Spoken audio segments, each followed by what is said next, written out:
खत्म हो गए हैं, कोई मुज़ाकरात नहीं होंगे क्योंकि हुकूमत बदनीयती से काम कर रही है।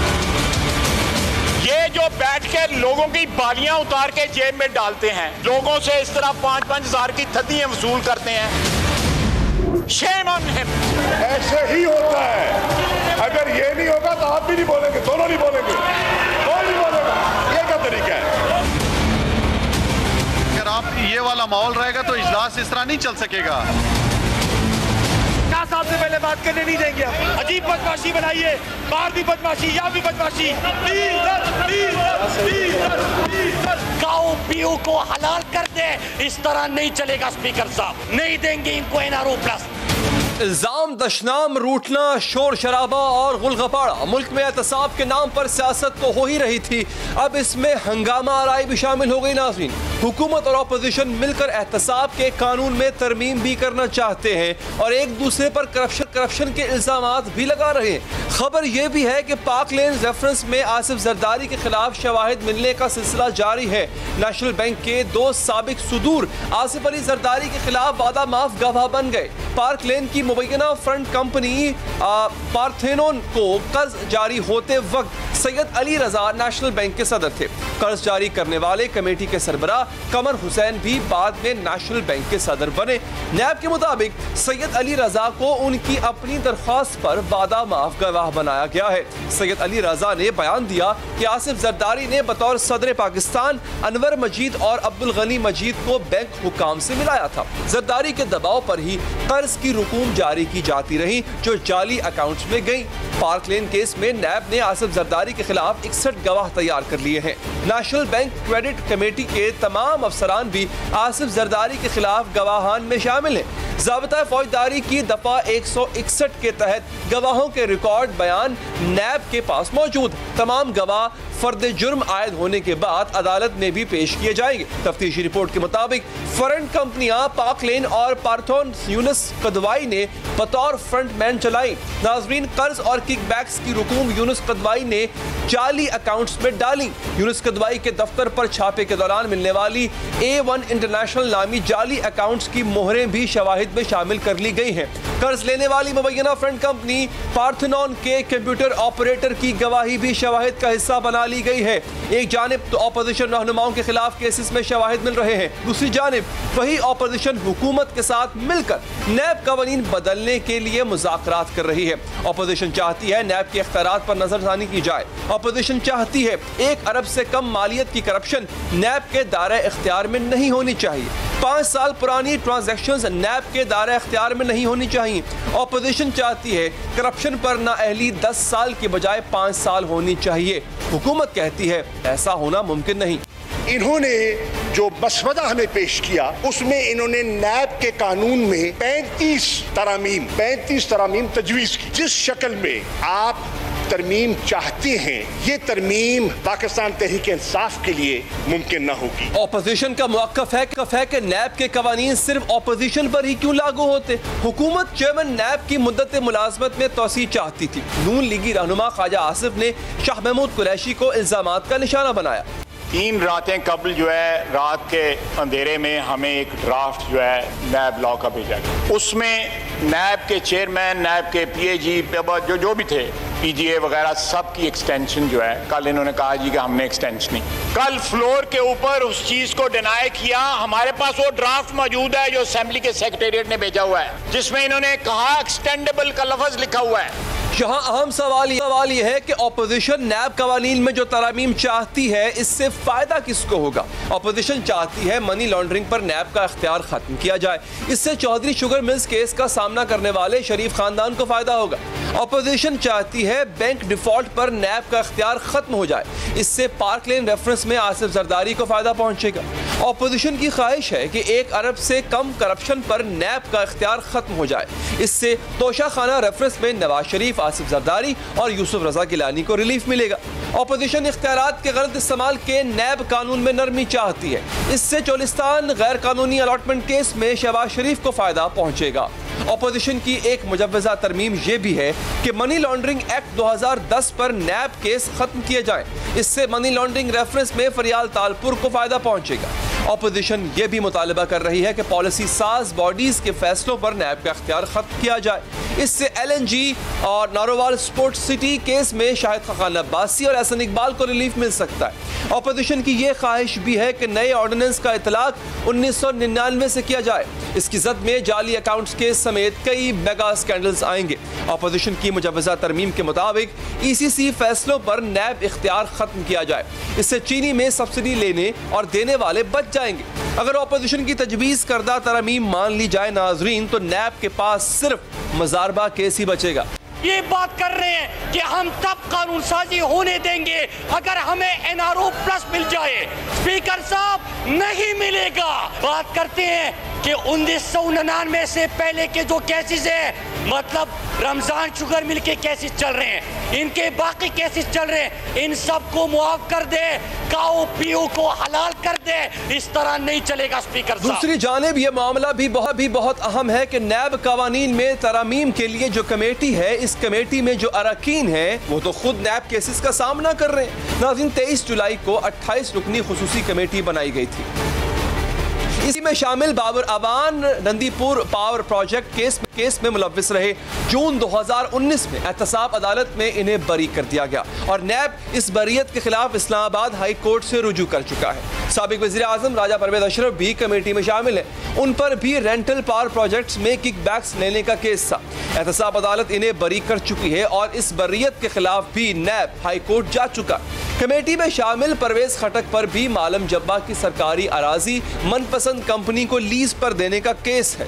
साबिक वज़ीर आज़म शाहिद खाकान अब्बासी भी कमेटी में शामिल है और इन पर LNG टर्मिनल का ठेका मनपसंद कंपनी को देकर कौमी खजाने को नुकसान पहुंचाने का इल्जाम है। कमेटी में शामिल ख्वाजा साद रफीक भी पैरागॉन हाउसिंग सोसाइटी केस के मुल्ज़िम है और सुप्रीम कोर्ट ने इन्हें जमानत पर रिहा कर रखा है। राना सनाउल्लाह भी इस कमेटी के रुकन है। नैब ने उनके खिलाफ भी आमदन से ज़ायद असासों का तहकीकात जारी किए हुए है। कमेटी के रुकन Ahsan Iqbal Narowal sports city case में नैब की इंक्वायरी का सामना कर रहे हैं। वफाकी वज़ीर फवाद चौधरी ने ट्वीट किया, वो तमाम अरकान असम्बली जो नैब के मुकदमात का सामना कर रहे हैं, अगर खुद नैब के कानून में तरामीम करने बैठ जाएंगे तो ऐसी तरामीम का क्या भरम रह जाएगा। इस पर बात करेंगे नाज़रीन। हमारे साथ हैं मुस्लिम लीग नून के रहनुमा जावेद लतीफ़ साहब और तहरीक इंसाफ के रहनुमा फर्रुख हबीब साहब। मियाँ साहब, पहले आपसे आगाज करूंगा। सर, ये तरामीम है, ये क्या है? ये तो मतलब आप चाहते हैं कि मुल्क में एहतसाब बिल्कुल खत्म हो जाए। आप तो बिल्कुल टूथलेस करना चाहते हैं नैब को। और सबसे बढ़ के सर, साफ नजर आ रहा है मियाँ साहब कि ये पर्सन स्पेसिफिक किसी फर्द को, किसी खास गिरोह को फायदा पहुंचाने के लिए तरामीम की जाएंगी। अली, जो बात आपने की है ना, बात आपने दुरुस्त की है। सवाल बड़ा वैलिड है आपका। आप ये कहना चाहते हैं जो पिछले 2 सालों से हो रही है बात कि इन्होंने 10 सालों में अपने ये कानून चेंज ना किया और जब ये गिरफ्तारियों पे या इनके खिलाफ एक्शन हुआ है तो उस वक्त ये उसको तब्दील करने की ये बात बिल्कुल गलत है। वो इस तरह कि जब कोई कानून बनाता है, जो भी बनाने वाला हो, उस डिटेल में मैं जाए बगैर ये कहूँगा तो वो उसका दफा भी करता है। और दूसरी बात मैं ये कहूँ कि जब मुस्लिम लीग नून का दौर था तो 2014 में धरना आया। क्या धरने के दौरान ये कानून चेंज किया जा सकता था? उसके बाद पनामा आ गया और उससे पहले, पनामा आने से पहले पीपल्स पार्टी बिल्कुल ऑन बोर्ड थी। वो ये कानून चेंज करना चाहते थे, हम भी चेंज करवाना चाहते थे। मगर हुआ ये, जब पनामा आया तो पीपल्स पार्टी भी पीछे हटना शुरू हो गई और फिर एक अखलाकियात और दूसरा दर्स हमें मिलना शुरू हो गया जिसमें हम किसी तौर पर यह मुनासिब नहीं समझते थे कि पनामा के होते हुए इस कानून को हम चेंज करें। और फिर जिस तरह हमने भुगता या जिस तरह वो डिज़ाइन किया गया था वो भी सबके सामने है। अब आ जाए मौजूदा सूरत हाल में। मौजूदा सूरत हाल में अगर वज़ीर ख़ारजा ये बात करते हैं, कल जो उन्होंने की वो 100% गलत की उन्होंने, बल्कि मैं ये कहूँगा कि बदकिस्मती से मुझे ये तवक्को नहीं थी। मुझे बड़ा अफसोस है वज़ीर ख़ारजा की गुफ्तगू से कि उन्होंने एक इमरान खान को खुश करने के लिए अपने सियासी खानवादे को भी नहीं देखा और इतना ढठाई से झूठ बोला। मैं ये कहता हूँ कि नैब के कवानीन में तब्दीली हम नहीं चाहते। मैं आज कह रहा हूँ, मैं ये कहता हूँ कि हुकूमतें वक्त बार बार कॉल क्यों करती है अपोजिशन को कि आए इसमें चेंज लेकर आए? भाई हम भुगत रहे हैं, मजीद भी भुगत लेंगे, मगर अगर कोई हमें ये कहे कि नेशनल काज पर हमें ये ब्लैकमेल करके नैब के कवानीन में चेंज चाहते हैं, तो मैं बिल्कुल जिम्मेवारी से ये बात कह रहा हूं अपोजिशन की तरफ से कि हम नैब में जेर जबर का भी फर्क नहीं डलवाना चाहते, मगर हम ये चाहते हैं कि ग्रे लिस्ट से निकले, पाकिस्तान व्हाइट लिस्ट में आए। और दूसरा एक कर देंगे सर, दूसरा मैं उस पे आऊंगा मियां साहब, मैं उस पे आता हूं, मुझे एक लम्हा दीजिएगा। फारूक हबीब साहब ने भी हमें ज्वाइन किया सर, मैं उस पे आता हूं कि ये जो तरमीम है क्या ये वाकई नैब को टूथलेस करेंगी या एक अच्छा इदारा बना देंगी? मैं इस पे आता हूं। पहले मेरे से बात कर लें आपके वक्त का सर। अली हैदर पहले जी चले आप क्विकली मुकम्मल कर लें सर। पहले मेरी बात मुकम्मल। हाँ, मैं ये कह रहा हूं कि आज भी जो बात की जा रही है नैब कवानीन के हवाले से, मुझे ये बता दे कोई कि ये जो सुनने में आ रहा है वो मसवदा अभी पार्लियामेंटेरियन के सामने तो नहीं आया, जो सुनने में आ रहा है वो सख्त तरीन कानून नैब से भी ज़्यादा लाने की ये ख्वाहिश रखते हैं, ले आएँ। मैं कहता हूँ FIA को और पावरफुल कर दें, किसी और नए अदारे को बना लें, नैब को और पावरफुल कर लें, हमें इससे कोई सरोकार नहीं है। मगर ये बात कहना गलत है कि ये आज FATF के बिल पर हमें ब्लैकमेल करके कोई अपना नरमी लेकर आना चाहते हैं नैब के कवानीन में, कतन ये गलत है। और ना इस मौजू पर हम इनसे बात करने के लिए तैयार हैं। आपने मेरे साथ रहना है सर। आप अगले सर मैंने आपसे एक सवाल और करना है कि क्या ये जो आपने तजावीज़ पेश की हैं ये इसको नरम करने के लिए, मजीद सख्त करने के लिए, मेरे आपने साथ रहना है सर, बस मुझे एक लम्हा दीजिएगा। फारूक हबीब साहब, मुझे सर ये बताइए कि ये जो आपने कमेटी में शामिल आपने नाम किए हैं सर, खुद नैब ज़दगान लोग हैं सर, आप इनसे पूछ रहे हैं कि जनाब आए नैब के कानून में तरमीम करें, तो सर फिर तो वही होगा जिसका डर है कि नैब को टूथलेस कर दिया जाएगा। क्या हुकूमत भी यही चाहती है सर? क्योंकि बाद शिकायत तो आपको भी नैब से है। देखें, बात यह है कि बात अमल से होती है। हमने तो कहा कि ये कहते हैं कि हमने NRO नहीं मांगा, इन्होंने तो NRO प्लस मांग लिया कि ये जो 35 शिक्स लेकर आए हैं, अगर ये मान ली जाए इनकी, जिसमें ये कहते हैं कि जिसको सज़ा हुई 5 साल बाद वो आगे इलेक्शन भी लड़ सकता है, 1999 से पिछले केसेस नहीं सुने जाएंगे, मनी लॉन्ड्रिंग को इससे निकाल दिया जाए, ये पर्सन स्पेसिफिक लॉज बनाकर ये लेकर आए थे। हमने अगर नया हमारे लोगों का कोई झोल होता तो हम इसको फिर मुस्तरद ना करते, हमने तो इसको मुस्तरद कर दिया। हमने इनको कहा कि आपको जल्दी किस बात की है, 10 साल से आप दोनों इक़्तिदार में थे, उस वक्त नैब लॉज में तरमीम नहीं कर सके, अब जो है वो फैटफ का मामला है, जो टाइम बार है, आप इसको इसके साथ नत्ती ना करें। ये कहते थे नहीं, इसको 10 साल के मामले को नहीं, इसको 10 घंटों के अंदर आप हमारे साथ बैठ के तय करें। लेकिन हमने कहा कि हम कौमी मफाद को ज़ाती मफाद के ऊपर हावी नहीं होने देंगे। हमने तो इनको गुजारिश की, रिक्वेस्ट की कि भाई आप इस चीज़ को समझें, इस मामले की जो है वो हसासियत को समझें कि फैटफ की ग्रे लिस्ट से पाकिस्तान ने बाहर निकलना है। खुदा ना खास्ता ब्लैक लिस्ट में चला जाए तो पाकिस्तान को पाबंदियों का सामना करना पड़ेगा जिसके हम मुतहम्मल नहीं हो सकते। लेकिन उसको इन्होंने एक अपनी अना का मसला बना दिया, बाइकॉट करके कमेटी से उठ के चले गए। साद रफीक को, राना सनाउल्लाह को कमेटी में शामिल करेंगे जिन पे खुद नैब के केसेस हैं, तो देखें ये भी तो अली हैदर साहब इनको फैसला करना है। और ये जो मैं कहता हूँ बदकिस्मती है, इन्होंने जो अपना नैरेटिव बिल्ड किया था, अपने पांव पे खुद कुल्हाड़ी मारी है इस किस्म की अमेंडमेंट्स लाकर, और उन्हीं वही लोग इसमें पेश हैं। शाहिद खान अब्बासी साहब को बहुत जल्दी थी, वो कहते थे नहीं इसका भी बैठ के फैसला करें क्योंकि उनके ऊपर रेफरेंसेज हैं, उनके ऊपर नैब के केसेस हैं। वो ये चाहते थे कि ये अमेंडमेंट्स पास हो जाए, नैब को कमज़ोर कर दिया जाए, नैब को बंद करने के मुतरादिफ हैं। अगर इन अमेंडमेंट्स को मान लिया जाए, इनको जो है वो कर लिया जाए। ये हमसे पूछते थे किसने NRO मांगा, कहाँ है NRO? ये NRO है, ये NRO प्लस है। इससे जो है वो इनके केसेस खत्म हो जाएंगे, ना को मनी लॉन्ड्रिंग का पूछ सकेगा, ना को TTs का पूछ सकेगा। ठीक चले। अच्छा मियां जावेद लतीफ़ साहब, सर ये देखें ना, 1 अरब से कम की करप्शन जो है उस पर बात नहीं हो सकती है। फिर जनाब 5 साल पुराना नहीं हो सकता, 5 साल बाद आप इलेक्शन लड़ सकते हैं। बैंक डिफ़ॉल्ट पर नैब का इख्तियार ख़त्म कर दिया आपने जो है वो जो इदारा जाती फैसले हैं उन पर नैब का इख्तियार ख़त्म कर दिया। मतलब सर आप कह रहे हैं कि हम चाहते हैं कि नैब मजबूत हो, सर ये तो टूथलेस हो रहा है। मतलब यहाँ तो एहतसाब ना होने वाली बात है ना सर। ये तो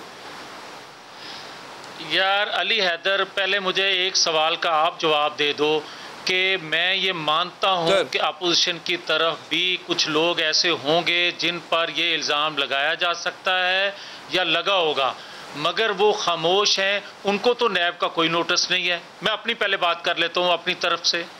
तो जो बोलते हैं अपोजिशन की तरफ से, वो कभी ऑफिस बेरर रहे ही ना हो, उनको तो नोटिस आ जाता है क्योंकि वो बोलते हैं।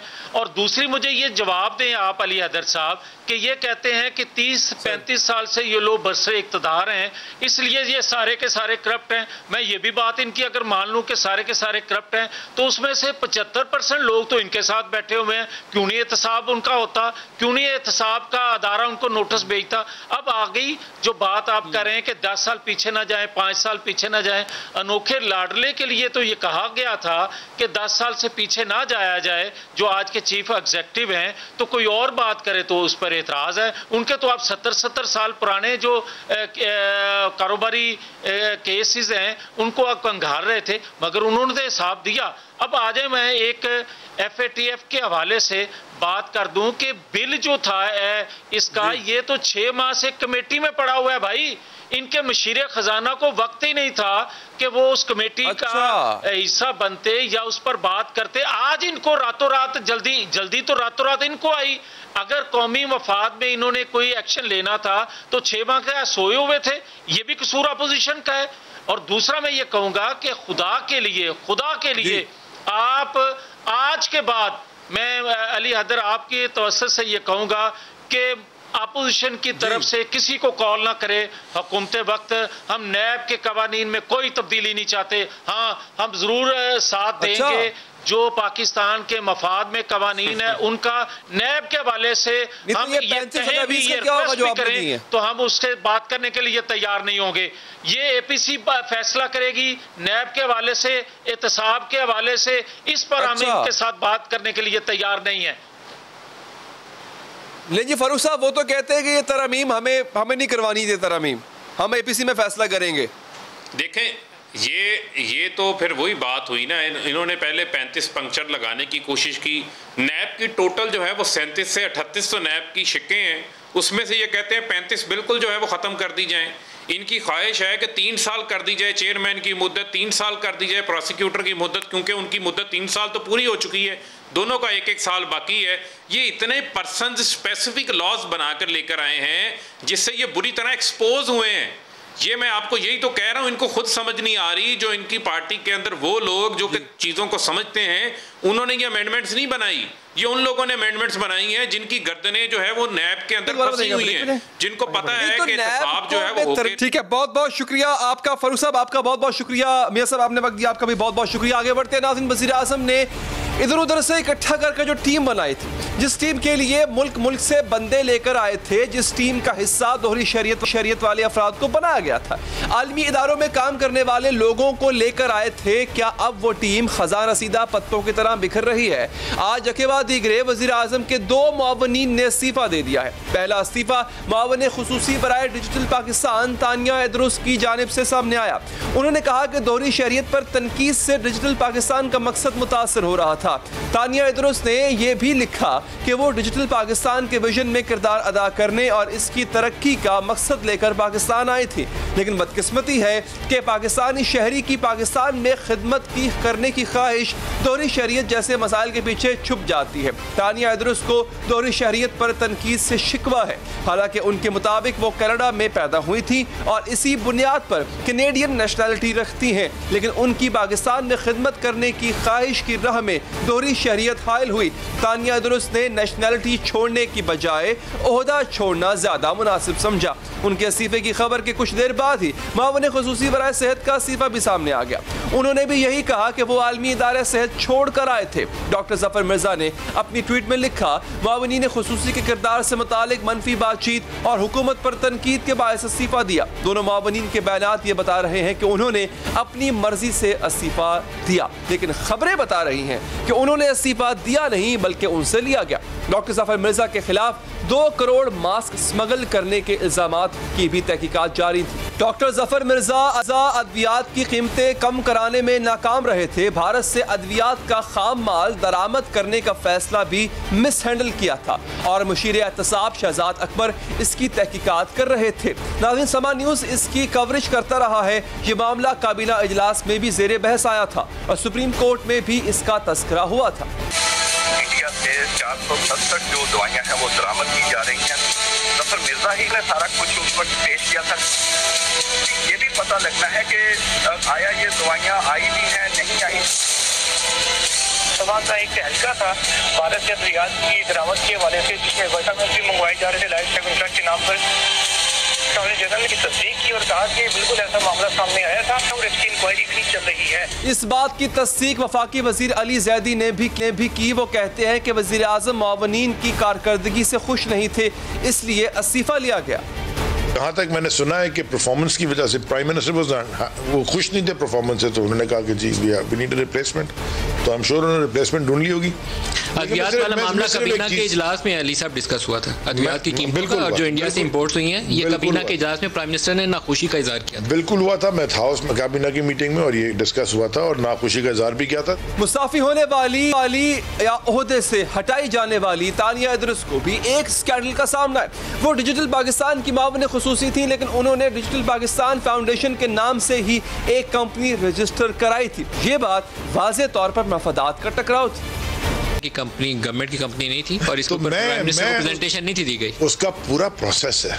मैंने प्राइम मिनिस्टर को कभी प्रेजेंटेशन दी गई तानिया वाली कंपनी की? आई डोंट नो, अगर नहीं दी गई तो बड़ा यू नेवर नो इट। सो कबीना के इजलास में मेरे पास नहीं आया। हां, मेरे मजाक उस स्टेज पे आया जब ये अखबारात में सामने आ गया। तो दिस इज हालांकि यही तानिया इदरिस जब वजीर आजम की टीम का हिस्सा बनी थी, उस वक्त वजीर आजम ने उनकी तारीफें की थी। तानिया की ज़बरदस्त नौकरी, गूगल के लिए काम करिए, पता नहीं कितने पैसे लेती होगी, मुझे तो जीरोज भी नहीं पता कि कितने इसके पे चेक पे आते थे। वक्त साबित करेगा कि ये जो आपने फैसला किया, एक टाइम पे आप जाके रियलाइज करेंगे कि ये आपकी जिंदगी का एक वाटरशेड था, एक टर्निंग पॉइंट था जिंदगी में। 18 जुलाई को वज़ीर आज़म के 20 मुशीरों और मावनीन खुसूसी के असासों और दोहरी शरीयत की तफसील जारी की गई। 19 मावनीन में से 4 मावनीन खुसूसी दोहरी शरीयत के हामिल थे। मावनीन खुसूसी बराए पेट्रोलियम नदीम बाबर की अमरीकी शहरियत, मावन खुसूसी बराए समंदर बार पाकिस्तानी जुल्फी बुखारी बरतानिया के शहरी, तवानाई के मावन खुसूसी शहजाद कासिम अमरीका के शहरी हैं और तानिया इदरिस कैनेडियन नेशनल हैं और इनके पास सिंगापुर की भी परमानेंट रेजिडेंसी है। अब वफाकी वज़ीर अली जैदी तो कह रहे हैं कि वज़ीर आज़म मावनीन की कारकर्दगी से खुश नहीं थे, इसीलिए इस्तीफा लिया, जबकि मावनीन खुसूसी बराए कौमी सलामती मुईद यूसुफ ने मावनीन खुसूसी का इस्तीफा मीडिया ट्रायल का नतीजा करार दिया। मुईद यूसुफ दुरुस्त कह रहे हैं ये इख्तियार वज़ीर आज़म इमरान खान का ही है कि वो किसे अपना काबीना में रखना चाहते हैं और ये इमरान खान ही है जो कहा करते थे कि दोहरी शहरियत वालों को मुल्क के फैसले नहीं करने चाहिए। और इमरान खान के इस मौक़िफ़ की गालिबन वजह यह थी कि जो कोई किसी दूसरे मुल्क की शहरियत लेता है तो इस मुल्क से वफादारी का ऐलान करता है। मसलन कोई अमरीकी शहरियत का हल्फ उठाता है तो साथ ही इस बात का हल्फ उठाने का भी पाबंद है कि अमरीका के अलावा और किसी मुल्क या किसी हाकिम का वफादार नहीं रहेगा। वो इस बात का भी अहद करने का पाबंद है कि अगर ज़रूरत पड़ी तो वो अमरीका की खातिर हथियार भी उठाएगा। अमरीकी मुसल्लह अफवाज की तरफ से गैर अस्करी सरगर्मियों में भी हिस्सा लेने का अहद और इस हल्फनामे का हिस्सा होता। यानी वज़ीर आज़म के मावनीन शहजाद कासिम और नदीम बाबर यह हल्फ उठा चुके हैं और वो अमरीका के अलावा किसी और मुल्क के वफादार नहीं रहेंगे। और अगर तानिया इदरिस का कंपनी बनाना मफादात का टकराव है और इस बुनियाद पर इनसे इस्तीफा लिया गया है तो यही मफादात का टकराव मावनीन खुसूसी बराए पेट्रोलियम नदीम बाबर पर भी लागू होता है। नदीम बाबर एनर्जी प्रोडक्शन के कारोबार से वाबस्ता थे और इससे भी अहम बात यह कि उनकी कंपनी ओरिएंट पार सुई नर्दन की सबसे बड़ी डिफॉल्टर थी। रोजनामा जंग की खबर के मुताबिक ओरिएंट पार ने सुई नर्दन के 2 अरब रुपए से जायद के वाजिबात अदा करने थे। इस वाज़े कॉन्फ्लिक्ट ऑफ इंटरेस्ट के बावजूद इन्हें ओहदा दिया गया। मफादात के टकराव का इल्जाम जुल्फी बुखारी पर भी लगा। वो अमेरिका में PIA का रूजवेल्ट होटल बेचने में खुसूसी दिलचस्पी दिखा रहे थे और फिर जब इन मावनीन खुसूसी पर पाकिस्तान या अपनी बैरून मुल्क शहरियत में से किसी एक का इंतखाब करने का वक्त आता है तो वो पाकिस्तान ने अपना ओहदा छोड़ देते हैं, बैरून मुल्क शहरियत नहीं छोड़ते। सवाल तो फिर यह भी उठता है कि दोहरी शहरियत रखने वाले मावनीन पाकिस्तान में अपना सरमाया कितना लगाते हैं और कितना टैक्स अदा करते हैं। हम वहीं पैदा हुए, हम फिर पाकिस्तान आए, अपने एक कंफर्टेबल लाइफस्टाइल और हर चीज़ छोड़ के यहाँ वापस आए हैं सेटल होने, और साथ में अपनी इन्वेस्टमेंट्स भी या पैसे भी जो भी आपके अकाउंट्स भी जो भी वो हम वापस यहाँ लेके आए हैं। जो आप कह रहे हैं कि इंश्योरेंस पॉलिसी, नदीम भाई, जो आप पाकिस्तान में कितनी इन्वेस्टमेंट किया आपने? मैंने तो सर जब तक मैं हुकूमत में हूँ मैं ज़ीरो इन्वेस्टमेंट्स कर रहा हूँ। मैं आपसे पूछना चाहूँगा, आपने कितनी रिमिटेंसेस भेजी पिछले 5 साल में पाकिस्तान? सर मेरे पास एग्जैक्ट फिगर्स नहीं है, अकाउंट्स जो भी हैं वो हैं, मुझे नहीं पता एग्जैक्ट फिगर्स। जिन 2 मावनीन खुसूसी को आज ओहदे से हटाया गया है, अगर तो इसकी वजह करप्शन है तो ये बहुत ही ज़्यादा खौफनाक बात है नाज़रीन। इससे मालूम होता है कि वज़ीर आज़म की काबीना में ऐसे लोग शामिल थे जिन्होंने अपनी पोजीशन का गलत इस्तेमाल किया। नाज़रीन, ये थी सूरत हाल इस पूरे मुद्दे की। एक वक्फा लेते हैं, वक्फे के बाद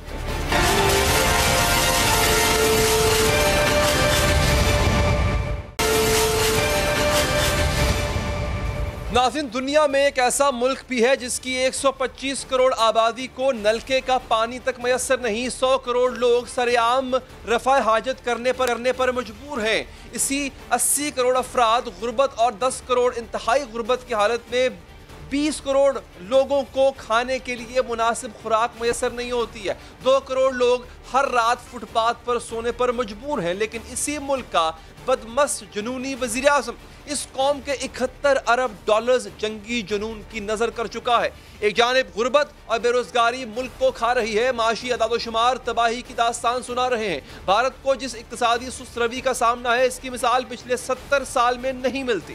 महंगाई में, बेरोजगारी में इजाफा हुआ, टैक्सों की वसूली में रिकॉर्ड कमी और GDP ग्रोथ में भी कमी हुई है, जबकि कई आलमी इदारे भी भारतीय मईशत की तबाही का इंदिया दे रहे हैं। इस माशी तबाही की वजह से मोदी का जंगी जुनून है जिसने भारत को तबाही की राह पर डाल दिया, और मोदी की ये जंगी दीवानगी आहिस्ता आहिस्ता पूरे भारत में सरायत होती दिखाई जा रही है। क्योंकि आज जिस तरह फ्रांसीसी राफेल तैयारों की आमद पर भारत में खुशियां मनाई गई, जो जश्न का समा था, इससे ऐसा लग रहा था कि इन राफेल तैयारों के आने के बाद भारत की तकदीर बदल जाएगी, मुल्क की बदहाली खुशहाली में तब्दील हो जाएगी। राफेल तैयारों की भारतीय हुदूद में दाखिले से लेकर एयरपोर्ट लैंडिंग तक एक एक मंजर को तारीखी यादगार के तौर पर शेयर किया जा रहा है। बीजेपी की हुकूमत के अहमकाना रवैये के बाहों में भारतीय मीडिया भी बहता नजर आया। टीवी चैनल्स राफेल तैयारों की आमद को भारत की बड़ी कामयाबी करार दे रहे हैं, और ऐसा तासुर दिया जा रहा है कि भारत ने पाकिस्तान और चीन पर फतह पा ली। बाय द वे, अगर इन राफेल जहाज़ों को भी अभिनंदन जैसों ने अगर उड़ाना है तो फिर उनको चाय मिल सकती है और कुछ नहीं मिल सकता। ये सारी खुशियाँ राफेल की आमद का जश्न अपनी जगह नाज़रीन, लेकिन ये खुशी भारत को कितनी महंगी पड़ रही है इसका शायद भारत की आवाम को भी अंदाज़ा नहीं है, या मोदी सरकार जानबूझकर ऐसा माहौल बना रही है कि लोग असल इशूज़, असल हक़ाइक़ की तरफ ध्यान ही ना दें। क्योंकि इस वक्त भारत की असल सूरत हाल की तस्वीर बहुत भयानक है। 150 करोड़ आबादी वाले मुल्क में बेरोजगारी की शरह पिछले साल 6.1% थी, जो 45 सालों में सबसे ज्यादा थी। लेकिन ये पिछले साल का हिस्सा है नाज़रीन। रवां बरस कोरोना वबा की वजह से हालात इससे भी बदतर हो चुके हैं। हुकूमत ने खुद ऐलान किया है कि इस साल मार्च में सनती पैदावार 17% कमी होगी। हालांकि अभी कोरोना के मुकम्मल असरात वाज़ेह नहीं हुए। भारत के माशी माहिरीन इस साल मनफी शरह नमू के बारे में खबरदार कर रहे हैं, बल्कि माहिरीन का कहना है कि साल 2021 भारत की तारीख का बदतरीन माली साल होगा। बैनुल-अक़वामी मालियाती इदारों के मुताबिक 2020 के माली साल में भारत की शरह नमू 7 से गिरकर 4% तक पहुंच सकती है, जिससे गुर्बत का बहरान इंतहाई शदीद हो सकता है। भारत की 132 करोड़ आबादी में से तकरीबन 80 करोड़ अफराद गुर्बत की जिंदगी गुजार रहे हैं, जबकि 10 करोड़ इंतहाई गुर्बत की हालत में है। और कोरोना के बहरान के बाद गरीब अफराद की तादाद 92 करोड़ तक पहुंच सकती है। कोरोना के बाद सिर्फ मार्च में तकरीबन 1 करोड़ लोग बेरोजगार हुए हैं।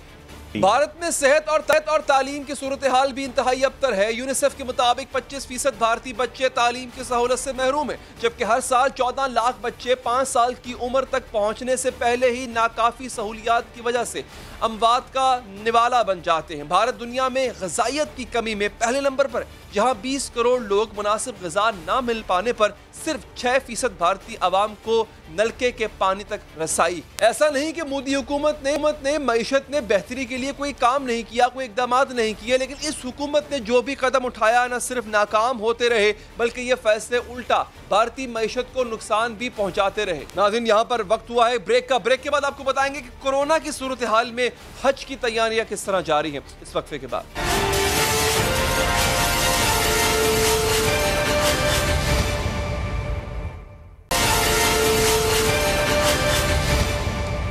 Welcome back.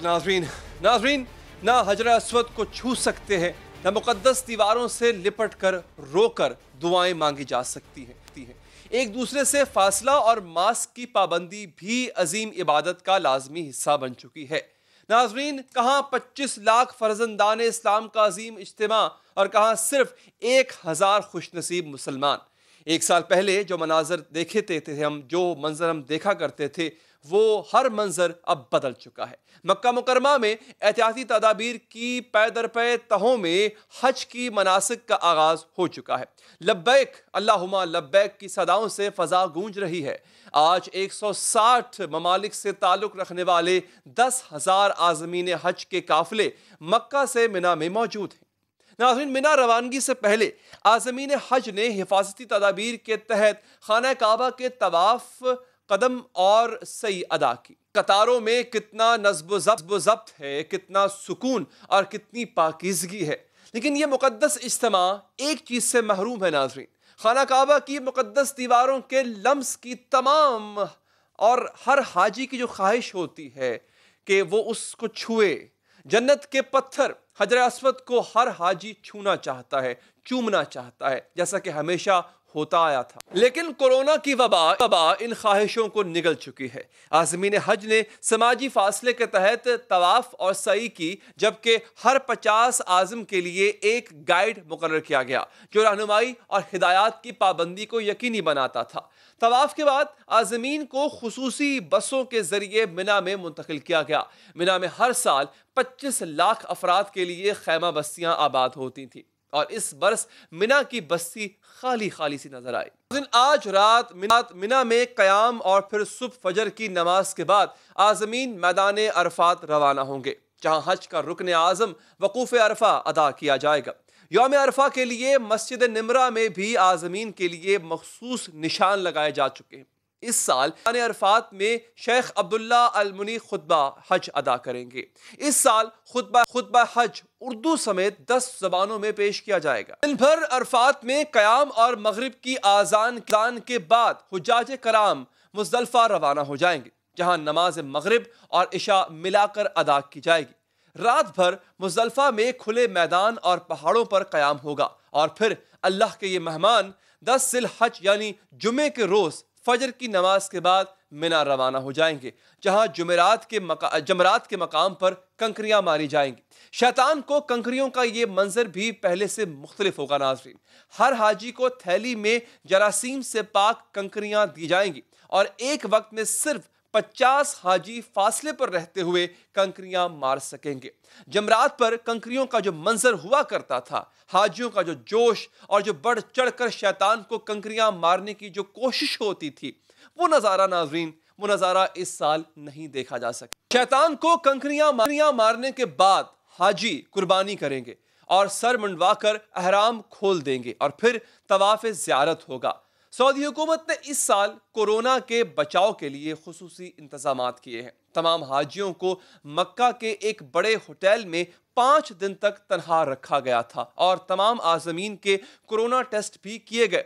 इसके अलावा नाज़रीन, मैदान अरफात, मिना, जमरात समेत खाना काबा में खुसूसी तौर पर सफाई के इंतजामात भी किए गए थे। नाज़रीन, ये पहली बार नहीं है कि हज को इस तरह से महदूद किया गया हो। मुख्तलिफ वाक़यात तारीख भरी पड़ी है कि मुख्तलिफ ज़मानों में जंग की वजह से, वबा की वजह से पहले भी हज को इस तरह से महदूद किया गया। तो नाज़रीन, इस प्रोग्राम के तवस्सुस से मैं चाहता हूँ आप मेरे साथ मिलकर अल्लाह के हुजूर ये दुआ करें कि या अल्लाह, इस वबा का जल्द अज जल्द खात्मा हो, ताकि उन तमाम लोगों को जो अल्लाह के घर की ज़ियारत करना चाहते हैं, जो मदीने जाना चाहते हैं, अपने आका के रोज़े की ज़ियारत करना चाहते हैं, वो तमाम मुसलमान, वो तमाम आशिकान रसूल अपनी इस ख्वाहिश को पूरा कर सके। वो तमाम लोग जो किसी भी वजह से, माली वजह से, सेहत की वजह से अब तक इस अजीम इबादत को बजा नहीं ला पाए, उनके मुझ समेत देखने वालों के लिए भी, सबके लिए दुआ है कि वो तमाम के तमाम लोग अल्लाह के घर का तवाफ़ करने की सआदत हासिल कर सकें।